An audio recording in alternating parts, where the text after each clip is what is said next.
見到你直播間咁多人喺度指責我，喺度鬧我，咁我同我男朋友都係有感情噶嘛。依家行到咁嘅地步，我唔希望再有人破壞我哋嘅感情啦。我唔想再，所以我就依家約咗佢上嚟，睇下大家講下呢個問題。你叫小圓姐姐，你幫我勸下佢，叫佢冇破壞我哋嘅感情啦，冇破壞我屋企啦。有冇人聽過呢個姐姐仔嘅有關佢嘅故事啊？有嘅打個一啦，有嘅打個一啦，有嘅打個一啦。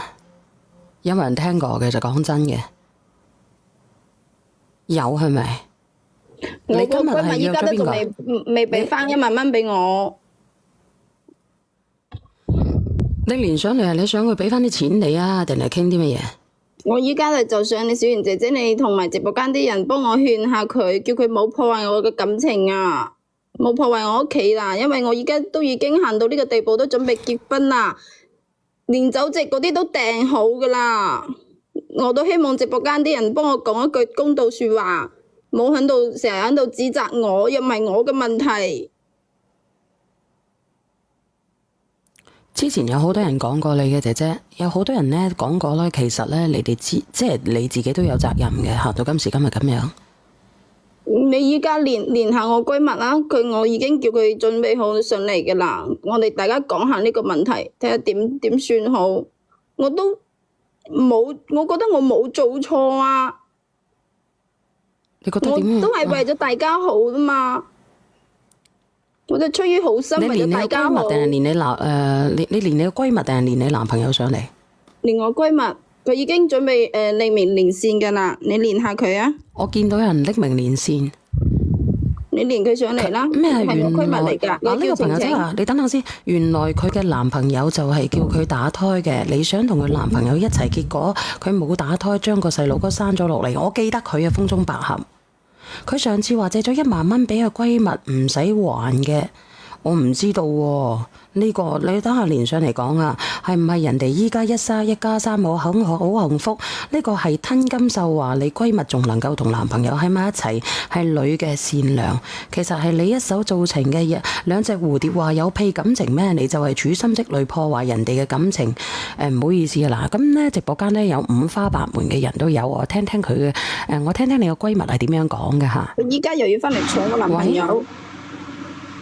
喂？喂？喂？喂？晴晴，你講下。喂？喂？喂？我建議你呢，叫佢再連多次上嚟，因為呢，佢冇出聲嘅。咁我叫佢。喂？你叫佢連多次上嚟啊！好。你發信息過去叫佢連啦。好，你等等先，姐姐。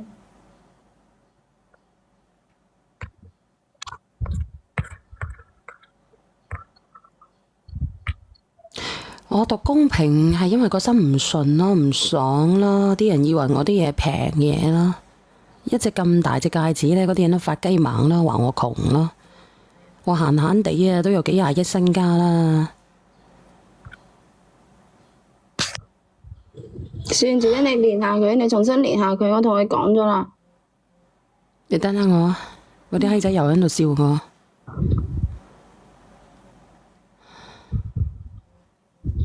唉，等下我吓。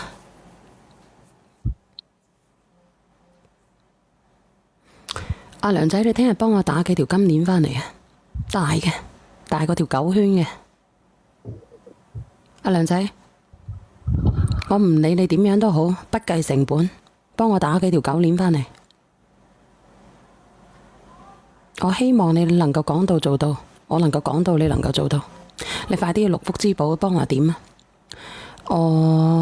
我要一斤就夠噶啦，嗰啲黃金嘅，我要戴喺我自己條頸嘅。你話俾佢知我簽卡啦，你話黎小姐簽卡得噶啦。我唔想俾啲人話我再幫我行去卡地亞嗰度整幾隻嗰啲鑽石返嚟啊！簽我卡啦，一樣。你快啲去啊！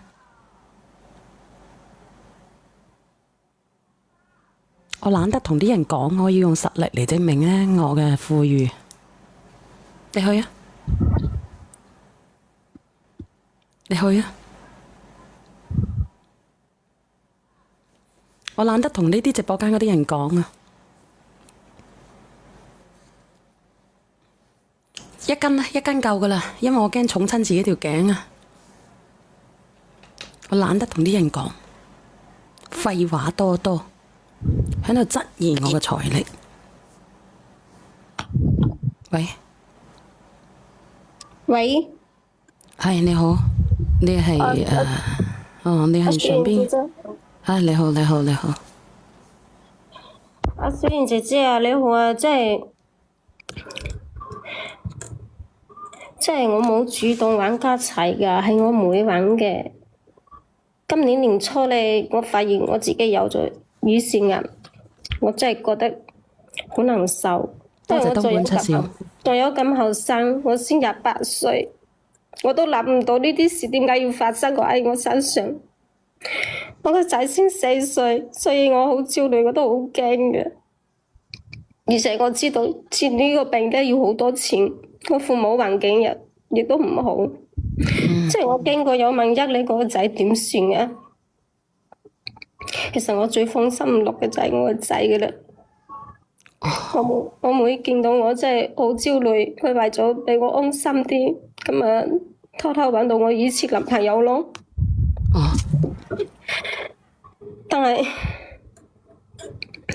但係我都諗唔到文文既然同家齊要結婚啦，我係有一個好有自知之明嘅人，家庭條件又唔好，佢媽又唔鍾意我，我係知道嘅，所以我當時好果斷同佢分咗手。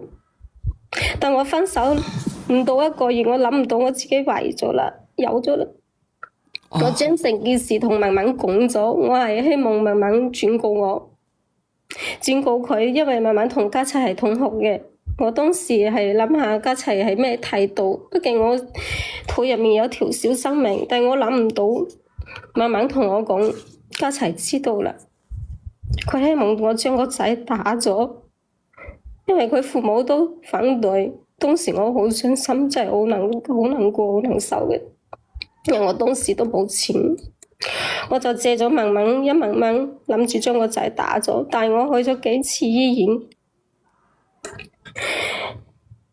想將個仔打咗，照咗 B 超，當時我睇到即係個胎啊，有心胎都有濕牙噶啦，即係我又好唔捨得，所以我咪又翻咗嚟咯。後尾我又將錢還咗俾文文啦。文文，佢話將錢還咗俾你噶喎。但係我根本都冇收到啊！我真金白銀借俾你1萬蚊，你而家話俾咗錢俾我大佬，你口講無憑啦，你點講都得啦，我冇收到錢喎。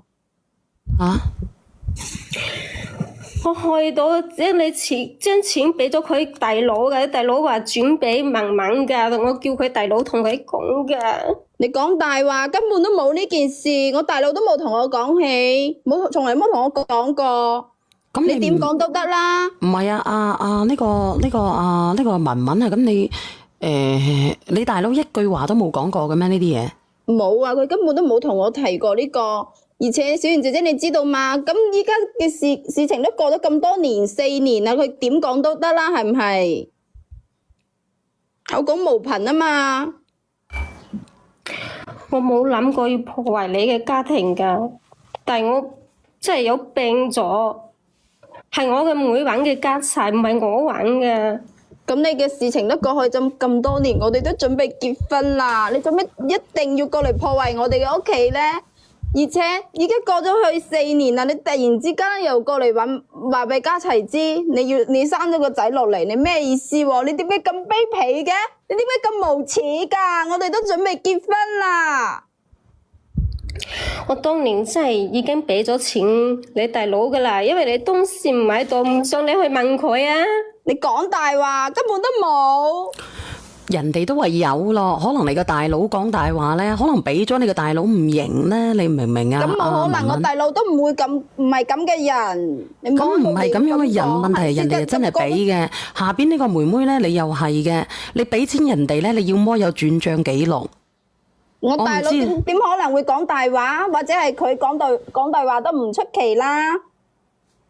嗱，當時有好多人聽過佢哋嘅故事㗎啦，我連2個人上嚟嚇，喂，聽下先咧。點解你唔問下你大佬咧？你咁肯定啫？咁我大佬同我係有血緣關係，佢肯定唔會呃我㗎，肯定會同我講㗎嘛。點解唔可以呃你啫？你大佬仲差過你嘅人品咧？點解你咁肯定人哋冇還俾你咧？咁佢都唔可能還咗俾我，佢又唔同我講㗎，佢我大佬冇同我講。點解你唔連你夠膽連你大佬上嚟係㗎啦？可以啊，我你唔可以咁無權，可以啊，可以連我大佬上嚟啊。咁佢點證明佢俾咗我大佬咧？佢有咩證據咧？佢做咩佢當時還俾個大佬又唔同我講啫？唔可以將所有責任推晒喺呢個女仔身上。你老公都係問題，點解你唔檢討下自己？啊？你一味咁將話人哋，你有冇檢討下自己？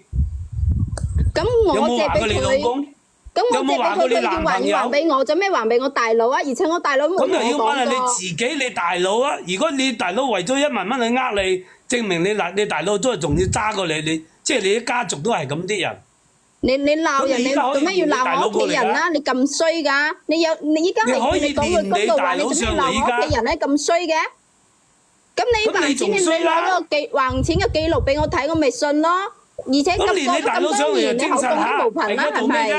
啊，呢個女仔倒數第一米嘅女仔啊，你有轉帳記錄嘅，你可以俾佢睇嘅喎。你點樣還俾佢嘅大佬嘅？你有還錢嘅記錄嗰時，肯定有個證據噶嘛？有冇第三方睇到？我咪信咯。喂？佢嗰時係俾我嘅現金㗎。咁你俾佢大佬係有冇第三者見到？你如果係俾現金，你做咩唔影張相啊？而家過咗4年啦，你口供都無憑啦，係咪？你點樣俾佢大佬？你解釋一下。依家仲有邊個俾攞咁多現金出嚟啊？肯定係轉帳，你應該係冇轉，所以你先唔敢攞出嚟。冇人見到啊嘛，咪亂講都得啦。咁唔俾你大佬嘅冇人性㗎。我真係有還㗎，當時我係匆匆忙忙咁啊俾咗你大佬，我啊走咗啦。咁你唔係可以嗌佢大佬上嚟㗎。如果你真係有講嘅話，如果你真係俾我大佬嘅話，佢肯定會同我講。點解你唔揾我大佬咧？你係咪問我借錢啊嘛？唔係問我大佬借錢啊嘛？你做咩唔還俾我咧？我都證明你大佬而家真係最衰格，連1萬蚊都要呃人哋。啊！你講啊！我係妹妹。你就係處心積慮嘅，你係專登嚟㗎，你心機咁重。我真係有病，我有病，我發誓，我真係得咗病。你唔需要喊，你真講，公道自在人心。你依家你就係見到我準備結婚，你特登過嚟搞我嘅。唔係問題咧，阿妹妹，其實你還錢咧，你應該還俾當事人嘅。點解你咁傻咧？點解你俾咗大佬咧？口供無憑啊嘛，你點講都得啦，係唔係？當時你還佢時，你應該俾電話話聲呢個爛攤子，啲錢俾佢大佬。佢又冇同我講係咪？如果佢真係有還，佢做咩唔同我講咧？證明佢係心中有鬼，佢根本都冇打電話，都冇還。咁你依家連你大佬上嚟就一目了然噶啦，你打電話有你大佬死上嚟係噶啦。點解你唔夠膽嘅？佢係特登屈我想食4貓啊！特登咁講到，根本都冇還。依家連你大佬上嚟，還錢都唔同當事人講，係咩居心嚟㗎？你好啊，你係咪2兄妹一齊呃人哋1萬蚊，衰格到？Sam 哥，其實你咪唔使糾結呢1萬蚊，呢1萬蚊唔關呢件乜事嘅咩重要性，最重要咧。佢要咁講，本色哥，佢要咁講。你問下直播間啲人啦，依家邊個還錢唔係還俾當事人㗎？哦，還俾我大佬。唔好扯開話題，唔好扯開個話題。我叫你唔好嘈下你大佬上嚟啦。如果你唔夠我依膽，你大家問咗佬上嚟證明我大佬話係你兩兄冇啊，妹都係咁冇收到衰佢。還嘅錢啊，根本都冇呢件事。咁呢個姐姐你連你大點樣啊？呢個姐佬上嚟就姐得啦。如果唔係，正即你兩兄妹咁衰格，去呃人呢1萬蚊，你點解咁講嘢㗎？咁你有咩證據證明佢已經還咗俾我咁大佬係你連佢上嚟㗎大你唔夠膽佬手上咧？佢有咩證明證據啊？你係兩妹一齊佢攞出嚟我咪呃人哋信咯。佢攞證據出嚟咁你呃我咪信你大佬上咯。嚟就一目了然啦。點解唔夠膽啫？證明你兩兄妹衰格咯，呃人1萬蚊咯。就算你還咗俾我大佬，都應該同我講聲㗎嘛。咁我咁即係都唔知證明呢件你已事經知道呢1萬蚊你大佬係貪咗人哋。你咁樣講，證明你大佬係口講無憑呃人哋。係咪？你冇講點解你咁多4年先去追？早唔追，4年後你先追？嚇？點解4年後啊？今日你先問？佢你又依家解釋下問題係佢過嚟揾我男朋友，我先講起呢件事嘅好唔好？佢依家唔還錢，仲點解屈我你唔還咗錢還你男朋喎。友？天底下仲做咩有點解咁唔還你嘅人咧男朋友？你自己檢討自己唔得嘅咩？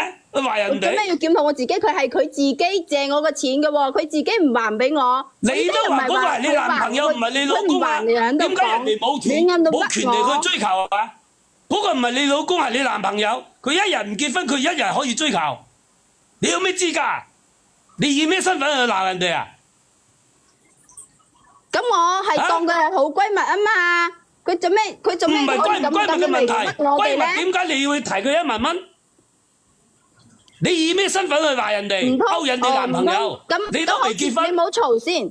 咁好係咪？你冇嘈先你咁講依家你以咩依家借資格嚟錢俾人哋，去話人哋仲有罪過啊？係咪啊？你咁嘈，你以咩資你格去話人哋啊？你未結婚啊？仲有罪嘅係嘛？咁你都可以借啲俾人哋咯。 Sam 哥，我哋唔好講呢1萬蚊呢件事嘅重佢點就係唔係講1萬蚊。就係依家佢話人就係報哋去搞我勾引嘅。男朋友，咩叫勾引啊？你兩個都未結婚，勾咩引啫？其實我想你攞講一證咩句話，姐姐，今日你一咪啊，今日你上嚟嘅訴求其實係叫你嘅閨蜜冇再傳自你嘅男朋友嘛，根本都唔係爭拗1萬蚊嘅問題。呢個問題我哋可以擺埋一邊先。係啊，依家我唔係話呢1萬蚊唔係重點，我話係佢係有心機啊，知道我依家準備結婚，喂特登又過嚟搞我。聽，啊，咁你係點樣嘅咧？下邊其實你個閨蜜叫咩名啊？我聽到晒你唔係咁講嘅阿喎。晴晴，所以從呢件事都可以睇出佢係咩人嚟㗎啦。你一開始咪呃人哋冇一回事發生嘅喎，你睇下係你呃咗人哋先嘅喎。你哋冇嘈啦。阿晴晴啊，晴晴，咁你講啊，你有咩講咧？阿晴晴啊，晴晴，佢閉咗咪啊，閉咗咪啊佢。啊，佢點解係閉咗咪嘅咧？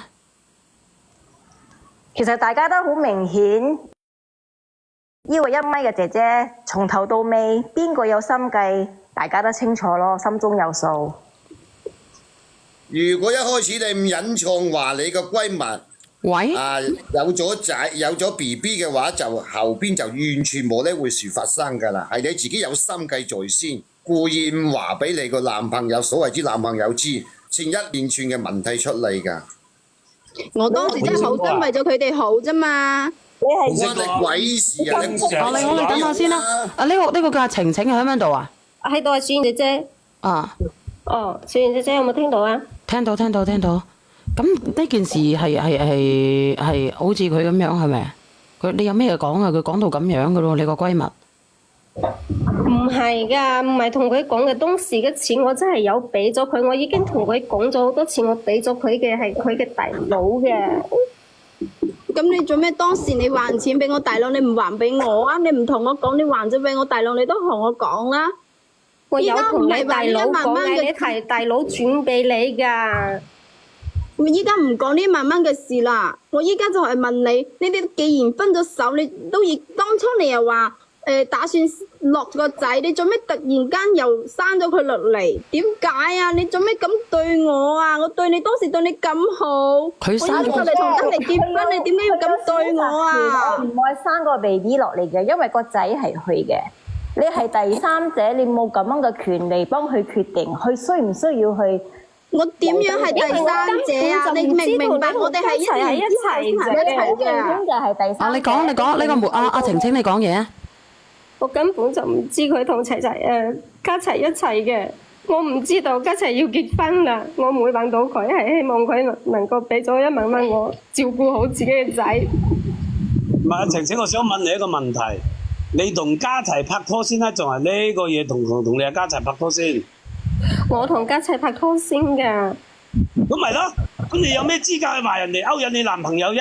阿 Sam 哥啦，你可能成一問題段係咪錯，而你成一家佢哋段可能冇分咗手之後，聽啊。我哋1年之後先喺埋一齊。我哋依佢就係家已經拍拖2年，準備結婚，佢先過嚟揾我佢有男朋友 BB 就唔話㗎。俾佢個男朋友知，家陣就發展到同佢個男朋友結婚，上一段就係咁㗎。咁你連嗰個垃圾家齊上嚟講嚟㗎啦，你一依家方面你哋喺度亂咁噏，依家係我同家齊先係咪先係情侶先係拍拖嚟㗎？明唔明啊？拖得未結婚係咪？佢就係有心機，攞結婚證未？有冇佢就攞結婚係想證？破壞我哋嘅感情。你有冇攞結婚證？咁我哋依家佢未結婚，你好啊，呢個叫 case 嘅。1年先出嚟咧，聽我講，佢開初咧，佢係依家問題係唔係邊個拍拖先就係乜嘢？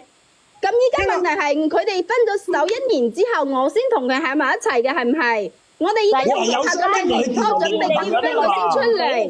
如果唔係佢，我哋已經都係準備領咗證㗎。呢個朋友真係晴晴已經係過去式了啊！呢個紅當當話。你好啊佢開初 ，Casey。係咁嘅，呢個女咧就係同男朋友拍拖嘅，然後咧嗰個文文咧就響佢嘅家齊面前咧講阿文文壞話，響出邊9394，然後咧就有咗小朋友之後咧，嗰個文文咧就冇同男朋友講，又直接叫佢打胎嘅，所以呢個文文咧就好有心機嘅。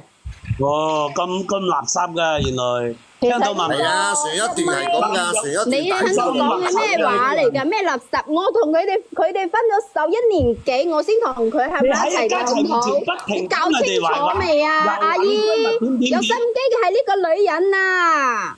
阿晴晴咧同男朋友一齊嗰陣時咧，個文文一直係講係咪晴晴嘅壞話嘅，話佢響出邊9394。你識佢嘅咩 Casey？你識佢兩個㗎係咪啊 Casey？做咩同佢玩埋喺一齊嗰日佢講故事嗰日，你我上一段都響度嘅。講過㗎嘛，佢上一講故事段我都嗰日咧，佢係喺講過。我響度嘅。所以呢個死人文文就係垃圾啦，喺人面前你就挑動垃圾！你有冇睇清楚咩情況啊？你喺度亂咁噏。嗱，我哋而家聽緊。用之前你之後你先講好唔好？阿姐姐，嗱，我哋聽聽先。咁文文。你講啊，小燕姐姐。咁你上次係咁樣講過嘅喎，你係真係咁樣講過，我都記得喎。你係人哋有咗 BB，你係冇將呢個叫晴晴嘅話咗俾你知佢有咗 BB，叫你講俾阿家齊知係咪？咁然之後嗰個家齊呢，咁然之後你冇講俾家齊知嘅喎。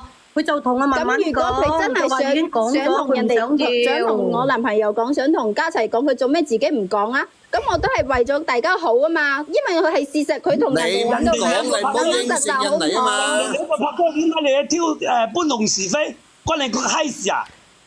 咁依家關你閪事啊嚇！你有素質啲好冇？人哋你唔要你啊！有啲素質好唔好？你咁講嘢。你佢哋要分手，又唔係我叫佢哋分手嘅，係佢家齊知道佢係咁嘅女人先同佢分手嘅。咁人哋依家同埋一齊關你閪事啊？你唔好細聲啦！你有咩資格話人哋啊？死火啦！死火封咗，唔能夠講呢句話。為咗佢好啊嘛！你哋聽我講可唔可以呢？因為我呢個直播間呢會人比較多。嗱，我俾你睇睇。如果你話我冇違規嘅，啲人又話樣樣都講唔得，我哋要遵守抖音嘅規則，係咪？係咪要遵守抖音嘅規則？嗱，我俾你睇睇啊！嗱，依家係佢喺度講呢啲嘢。你有素嗱，我哋都要有素質少少啊！嗱，我俾你睇睇，我唔係同你講笑噶啦。嗱，睇到未？睇到未？呢個字係唔講得嘅，真係唔講得。係啊，真係唔能夠講嘅。如果唔係嘅話，會 cut 落去嘅。講真啦，其實文文你自己都有責任嘅。你自己本來就中意呢個男仔，你唔抵得呢個晴晴同埋咧你嗰個同學好。然之後你心裏邊一直都唔平衡，你覺得係嘅打個1。係唔係咁㗎，我哋嚟買串過入攞一張入。分手1年之後先喺埋一齊嘅，又唔係一開始。你1年先至喺埋一齊，係因為人哋冇辦法走出嚟，你見到人哋空窗期啦，你就喺度插隻腳入去。根本就唔係。咁你仲話唔係？咁點解你哋兩個可以喺埋一齊呢？明明係佢係有咁有心機。佢點有心機呢？你話俾我知點有心機法呢？咁依家我哋準備結婚，佢先出嚟話佢有咗個仔。阿晴晴，我問你，你知唔知道佢哋準備結婚嘅？我唔知佢哋準備結婚㗎。我唔再同佢你叫家齊同我講啦，我都明，我都唔同你講啦，唔信你講嘅嘢㗎啦。咁我依家同家齊已經拍咗拖2年，我哋都準備結婚啦。你做咩咁對我啊？你哋個仔家齊係會照顧好，我都會對佢好。我希望你念在我曾經對你咁好，你冇重新再介入我同家齊之間。咪住，唔係呢個女仔對你唔好，而係佢嗰個男朋友佢嘅選擇對你唔好，明白嗎？如果佢真係想乜嘢，佢點解唔早一啲去揾家齊呢？等到我哋準備結婚先過嚟揾呢？明明就係佢有心機，佢都係行翻你當日嗰步啫嘛。小遠你好。唉，你好。你呢個口同鼻拗，你口同鼻拗，你有本事你嗌連你得大佬同埋連家齊上嚟。你到底係02定係蟲蟲啊？你嘅口同蟲蟲飛，我係上面嗰個蟲蟲飛，我係02，上面嗰個蟲蟲飛。02把聲温柔好多㗎。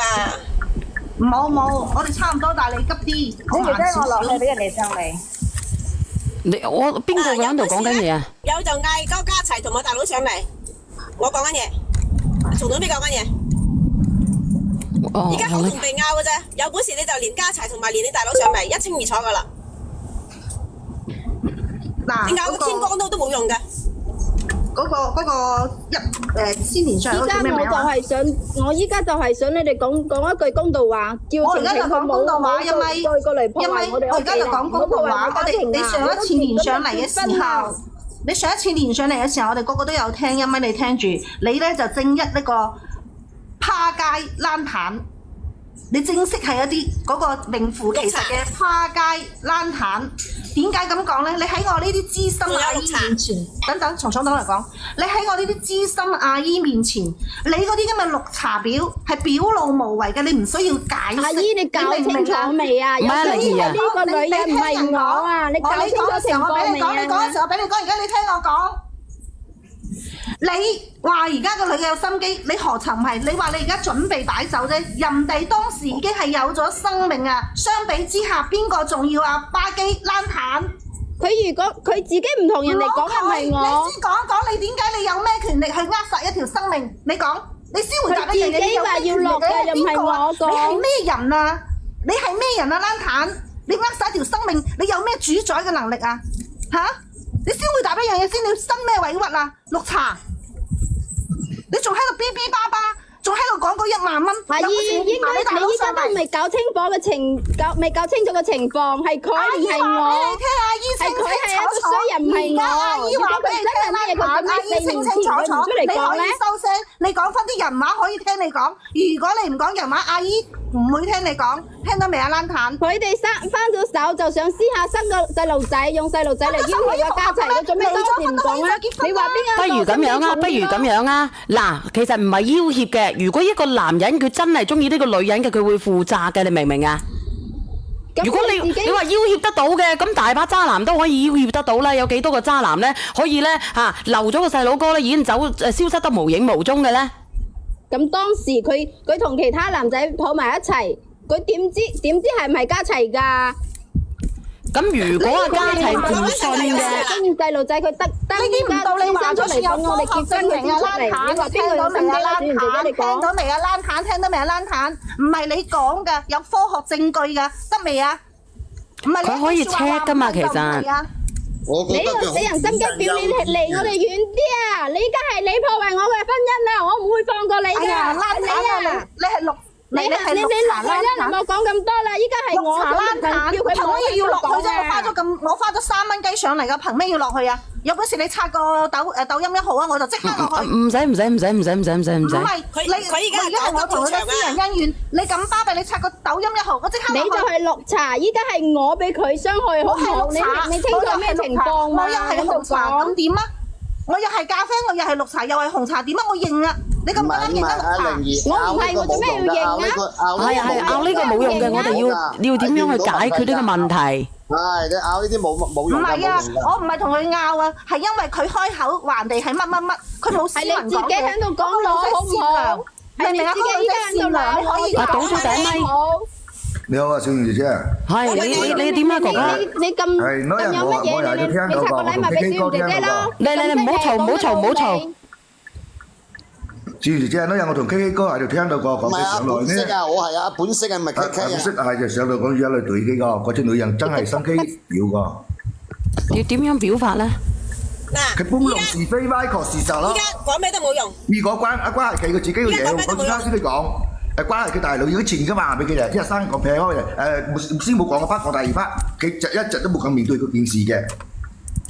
嗰隻女人好壞，身上好大毒。我點大毒？佢有膽嘅，明明係佢你有本事，佢又話佢你有本事，你夠膽你就立。嗱，呢個一米，你有本事你就連你家齊上嚟，有本事夠膽你就連你大佬上嚟。嗱，其實唔係話連唔連邊個啊？你哋聽我講，你哋唔係話嘈就冇用嘅，嘈冇用嘅。而家家齊揀邊個先至係正題。家齊而家咧，佢係唔揀你，係咪文文？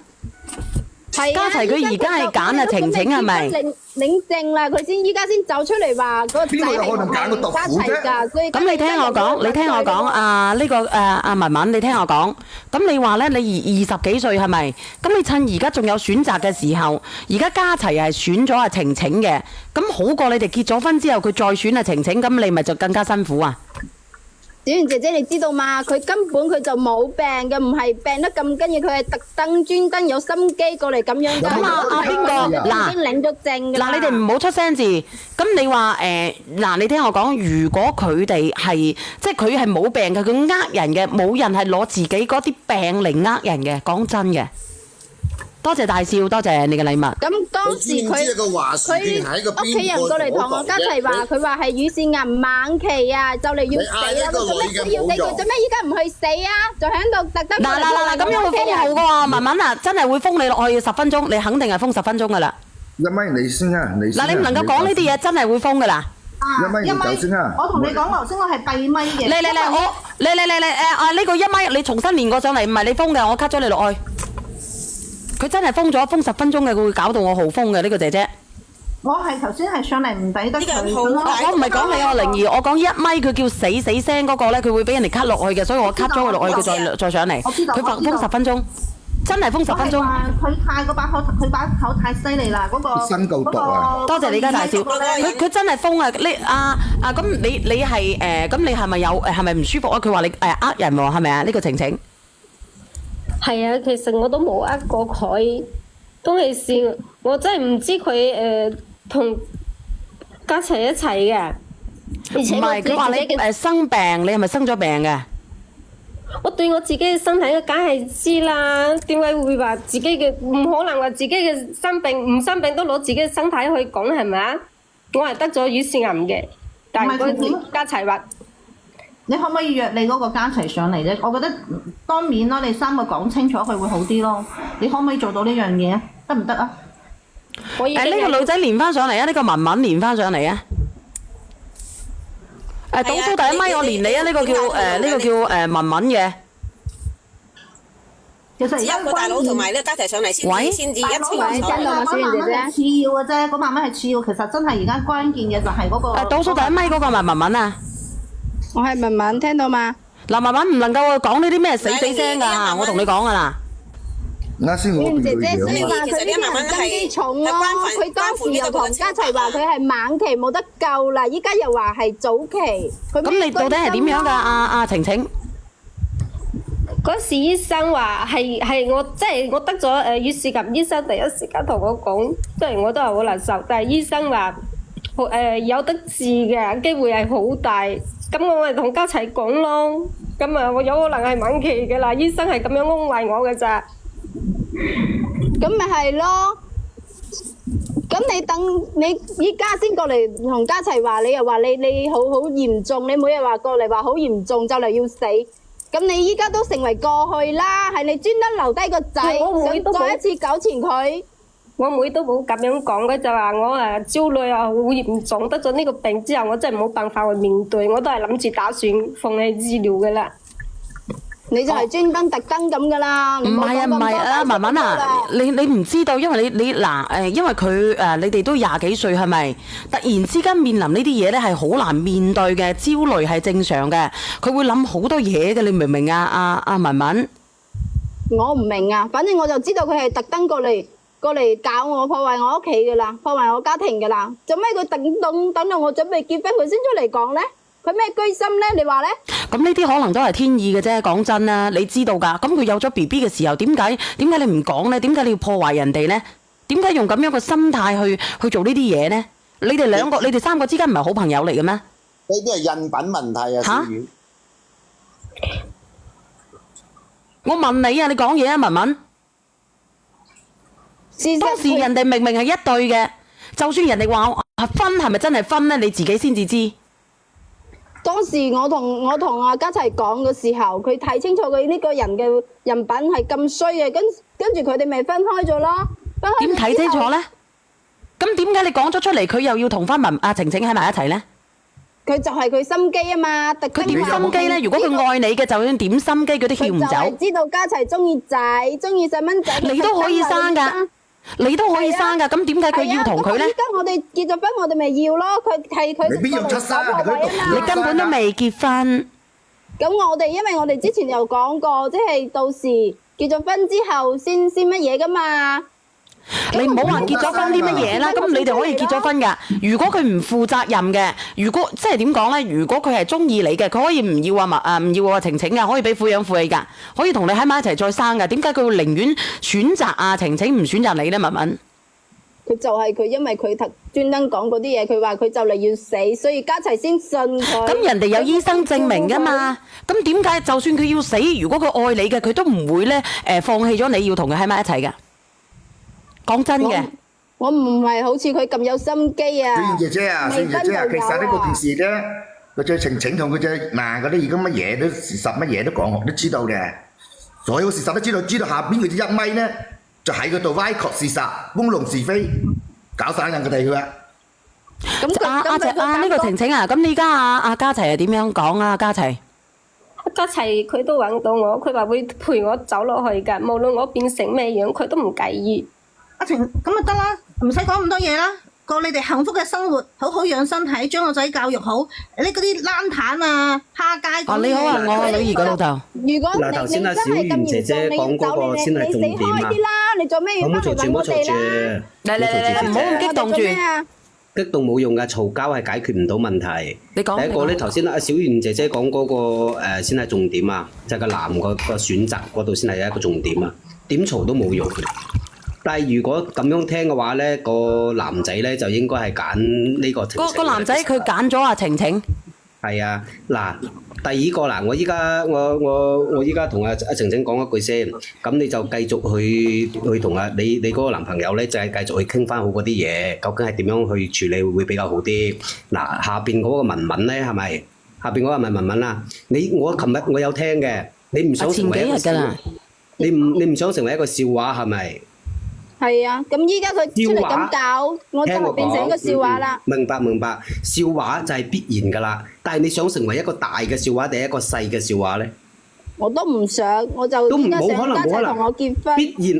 必然係又會有一個笑話噶啦。你想做成一個大嘅笑話定係一個細嘅笑話先？佢冇可能噶啦，我同你講，佢冇可能同你結婚噶啦，你知道。大細嘅笑話咧，就係你依家咧識趣啲就退出咯，咁然之後你要即係話你睇下大家點樣商量好咯。大嘅笑話咧就係咩咧？俾你結咗婚冇幾耐你就會嚟噶啦，姐姐。絕對㗎。呢個男嘅係好睇重依家佢依家嗰個阿晴晴係咪？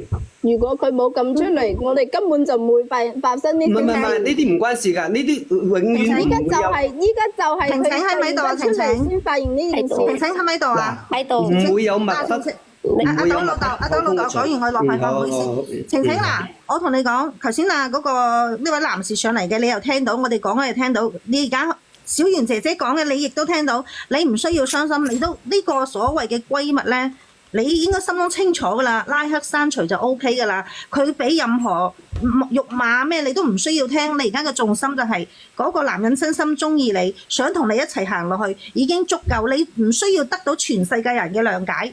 嗰啲咁嘅烏合之眾，你更加唔使理會佢。所以你而家可以落咪啦，剩低佢一個人喺度發瘟都得。其實咧，你係當年搶咗人哋嗰段情嘅，你明唔明啊？你哋根本咧係你嘅幸福係建立喺人哋嘅痛苦身上，建立喺人哋嘅誤會身上嘅。已經選擇分咗手啦。唔好聽嗰個文文講嘢，講你都冇用嘅，佢係嗰啲茅坑石頭又臭又硬。文文係咪？你唔好話拍拖嗰啲又復合啦，嚟咗啲有人結有係啊，幾多初戀情人咧都會兜兜轉轉喺翻埋一齊嘅，你知唔知啊？咁其實個結局咧依然唔係好嘅，你自己都你自己先至27、8歲。係你諗下佢哋都分咗手，我都係為佢哋好。唔係姐姐，唔係嗱，分手嘅原因係邊度啊？點樣做先叫分手嘅？可能你冇驚嫁得差，你嫁得差嘛？你冇嫁得差，依家我嗰個八公冇錯啦。你哋講咁多冇用嘅，你哋講咁多冇用。我依家就係叫佢你嫁得差冇，你冇嫁得差，嫁咗個八公。唔係你所謂之男朋友。嗰個仔我可以同家齊可以養佢大，冇問題。係啊，你叫佢攞過嚟對破壞我哋家齊唔揀你啊，明白嘛？跟住我哋感情都已經好穩定啦。喂，你有冇讀書嘅啫？你係咪讀大學嘅啫？下邊嗰個你有冇讀到書啊？讀大學嗰啲你咪讀屎片嘅啫你嚇！人哋有親生父母喺度，使咩個外人去養咧？你真係咁白痴啊！你讀屎片啊！咁多年讀書，你阿爸阿媽白養你㗎。你阿爸阿媽就白養你。聽唔到係咪？你不如咁樣啦，不如咁樣啦。唔係我，你唔識聽人話啊你。不如咁樣啦，不如咁樣啦。嗱，我哋亦都唔好嘈啦。我哋咧，如果你話想問嘅，不如我哋問下家齊啊，或者你約個時間約阿家齊上嚟啊，你哋好唔好？都唔使約啦，我都想知佢係自己時間請嘅。你哋可以今晚約阿家齊上嚟。係啊，個男仔嘅態度先係最。你睇下男仔嘅態度。嗱，我同你講喎，如果男仔嘅態度，如果佢選咗嗰個晴晴嘅話，你唔能夠去再糾纏嘅咯喎。如果佢選咗你嘅阿晴晴咧，你亦都唔好糾纏啦。你睇下佢點樣去安排你嘅小朋友。我識講啦，嘅小朋友我可以同家齊一齊養大佢冇問題係個外人嚟嘅，呢個係你嘅你係一個外人嚟嘅啫，冷淡，你識唔識聽人話嘅冷淡？好唔好？你哋話俾我知啊！你哋話俾我知咁樣好唔好？嗱，因為咧呢個女仔亦都唔使心，因為佢花咗2年嘅時間去試圖去改變呢個男仔。死嘅佢，佢之前係隻手遮天，之前係人哋。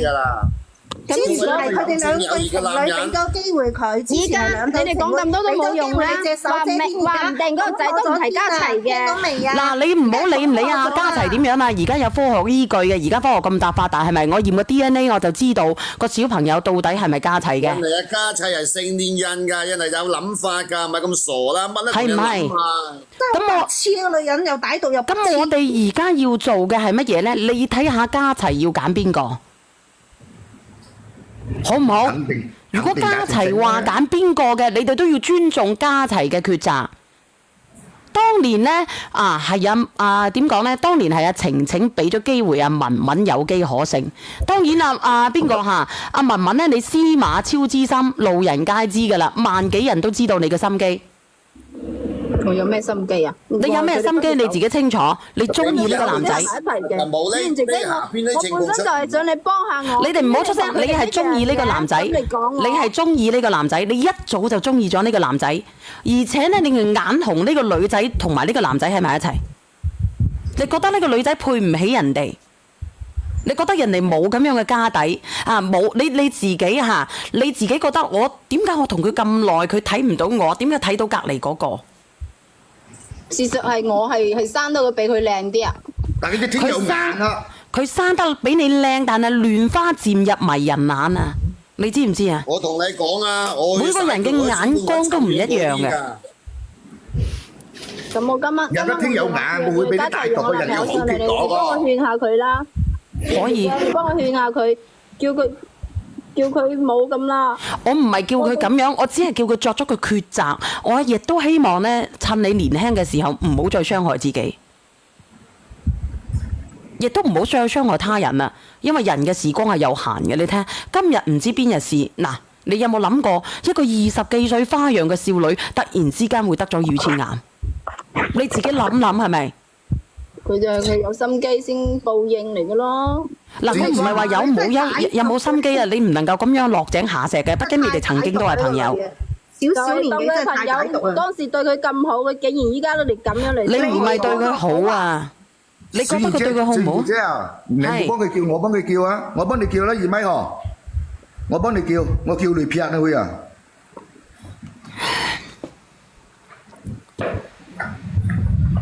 係你一直處心積慮啊！你知唔知啊？文文，你咁樣啦，你叫家齊上嚟啦！你今晚我約你啊，好唔好？你真係得把口嘅，但係把口唔係死嘅。上嚟啦！我今晚約佢上嚟，你同佢講下咯。好唔好啊？直播間嘅朋友仔，仲有呢，乳腺 can 咧係屈出嚟嘅，同埋氣出嚟嘅。講真嘅。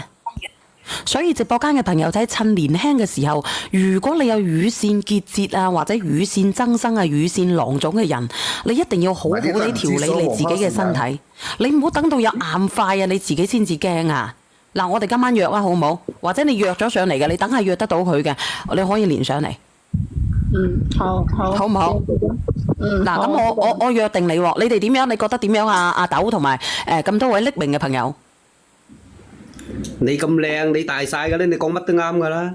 你講我定係講人哋啊？我支持阿豆講，我支持阿豆嘅評價啱嘅，就係咁。你哋支持我靚，但係樣你靚爆成個佛山。你可以咁樣嘅嗱，其實真嘅，無論點樣都好，其實你係一個有心計嘅人，無可否認嘅。雖然你而家咧捉住呢啲幸福，但係咧呢啲幸福咧係好細嘅啫，分分鐘咧佢會走翻去屬於自己嗰個人嗰身邊咧，而唔係屬於你嘅，真係嘅。該係你嘅就係你嘅，命中注定嘅，唔係你嘅亦都冇講頭，係咪？終須有啊！係啊，有首歌叫咩歌啊？命裏有時終須有咯，命裏莫視莫講求咯。咁呢首歌叫咩名㗎？你唔好考我啦，小雨。叫咩名啊？有冇人知啊？阿倩姐姐啊，倩姐姐。係。你大家聽到而家有耳聲嘛？冇。我啲下身啲人台度，而家就會雷人，我引啲雷過去劈佢2米。你唔好講呢啲嘢啦嚇，唔好講呢啲嘢啦，難分真與假，無謂多牽掛。咁志願姐姐，我今晚就連佢上嚟啦。咁我依家就係咁啦，唔講啦。你哋個個都咁講我，你哋真係太過分啦。係咁。你鬧。